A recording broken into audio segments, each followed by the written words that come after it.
Cranbrook House is, in effect, the manor house for Cranbrook. It's located in the middle of the large natural expanse, the center of Cranbrook.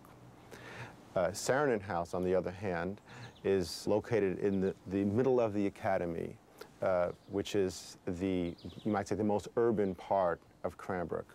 In the late 80s, Greg Whitcock began the process of restoring Saarinen House. When Eliel Saarinen came to Cranbrook in the mid-1920s, he knew that he would have an opportunity to design a home for himself and his family. Part of the original concept for Cranbrook, especially at the Art Academy, had been that the faculty lived and worked on the campus. When Saarinen House opened in 1930, it was immediately celebrated in the architectural press. In fact, one of the documents that we used to guide our restoration was an article that appeared in Architectural Record already in December of 1930.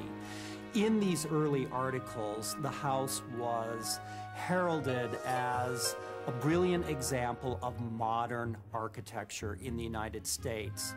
I think his originality as an architect is not for creating something that had never been seen before, but rather synthesizing all of these various historical styles that had taken place in the past, as well as what was going on around him, and in the process making something that was indeed quite fresh and original.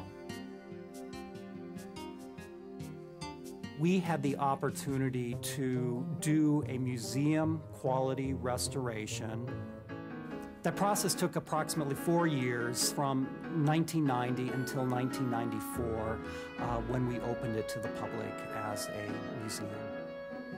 As we restored the house, there were a couple of moments when we had great expectations of what we might find buried under subsequent finishes. An example of this was in the dining room.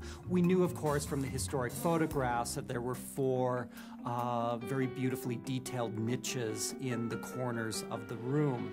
We hoped that they had been covered over with plastered wallboard. I still remember very clearly the day at which we began to remove that wallboard and found that the niches were not only basically intact, but the original red finish was still on these niches, a finish that Saarinen referred to as Chinese red.